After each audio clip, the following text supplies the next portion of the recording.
Welcome in to the latest edition of Extra Time. I think this is the first for us. We are now 4 hours in of complete. I have to say, on the main show, we just finished, wrapped up. I reckon, I don't know how far I was, I've got no gauge. Okay. But I reckon, a highlight or two away from full implosion. Full. I mean, I could feel it. We had the A-League. Sense it. We dropped the A-League. Yes, we did not do Melbourne. And I don't even care if it's one of our properties.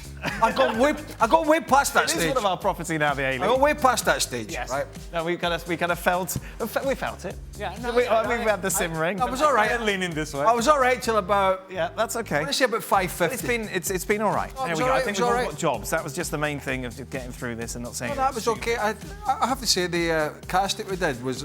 I don't know what people think, but it was actually all right. Oh, well, great. Well done. No, but I meant. No, but it was all right. I thought the plan was to do it badly and then we'd never have to do it again.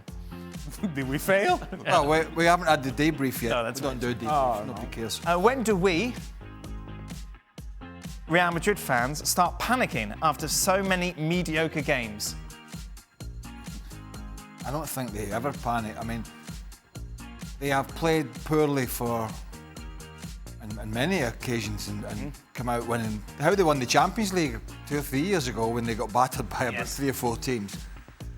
It's just a surprise that it's been so difficult, it seems, to integrate a balance of a team because they've lost one player in Toni Kroos and gained a big star in Kylian Mbappe.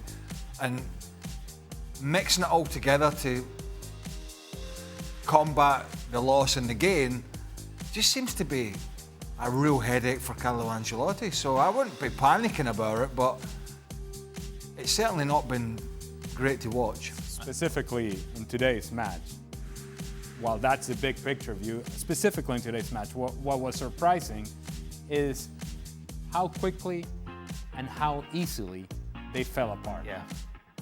They seemed to be in control of the match in the first half.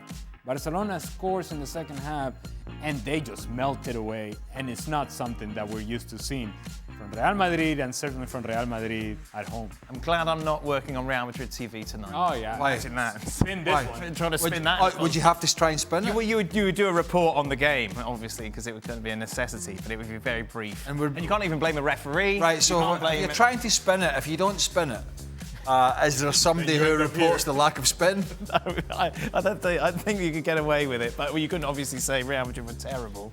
And Mbappe was a schoolboy. Yeah. For Craig, should Barcelona be considered one of the Champions League favourites, given how good they've been this season?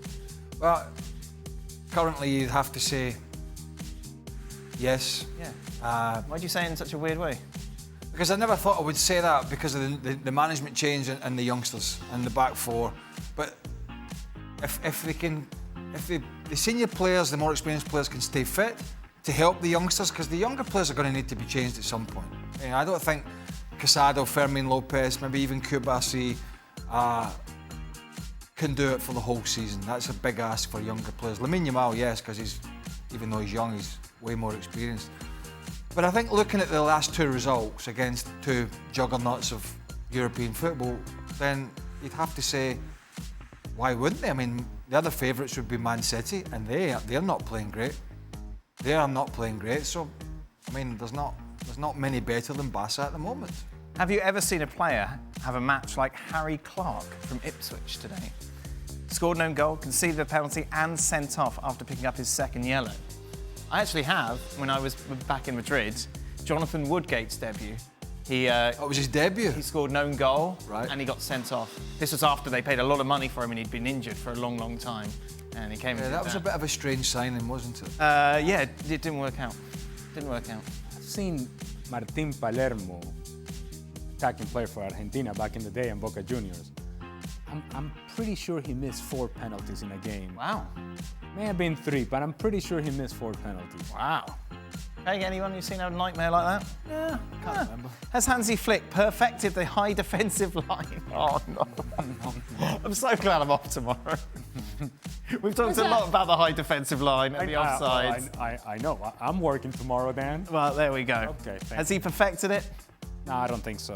I think there's still plenty of space to attack there. Yep. And honestly, in preparation for this game and previewing this game, we had put a montage together of videos, I think it was on Thursday, where much lesser teams than Bayern Munich and Real Madrid in La Liga, where Barcelona had been really successful, they had been able to exploit that back line. I still think that timing it correctly and the right sort of pass, you're going through on goal. It could have happened today, but of course, we've already talked about it plenty that Kylian Mbappe could not keep himself onside. Craig, did you ever play in an Old Firm derby that was that one-sided? No. No. They were all 1-0 wins, 1 draws. We beat them 2-0 once. That was the biggest scoreline I can remember. No. Final question. Should Real Madrid buy players in the winter transfer window? Well, they need to address the right back position. So Alexander-Arnold? I don't know whether that's realistic. I don't know as to whether Liverpool would be willing to part ways with Alexander-Arnold. But they need to address it. Lucas Vázquez is okay for the one-off every so often, but not to be your feature right back. But beyond whatever is it that they can get in the right back position, they need to get some structure and a plan as to, listen, this is how we're going to set up, this is how we're going to play, and we're going to consistently do that. Not this sort of thing, this approach right now that I cannot believe I'm saying this about Carlo Ancelotti, but it feels like we're just throwing stuff at the wall and see what sticks and see what looks good, and then maybe we'll play like that for a couple of games, and then once it falls apart, we'll try something different. We need to see some more consistency out of Real Madrid in terms of their balance and their structure. That is it. We, of course, were on our alternate cast today, and this was the collective moment where Lewandowski missed an open goal and hit the post. That's brilliant. Of course, it didn't matter because Barca would go on and win. Frank didn't do much. He was like, you said 2 things, didn't he? I think it was when I heard how many highlights were going to be in the show. Oh, really? I was like, oh, not again. Oh, that was it. Well, if you joined it for her, thank you very much. That is it. That brings us to the end of today's show. Ali back tomorrow, talking more about the high line and offside. Yes. Talking about Mbappe, poor runs.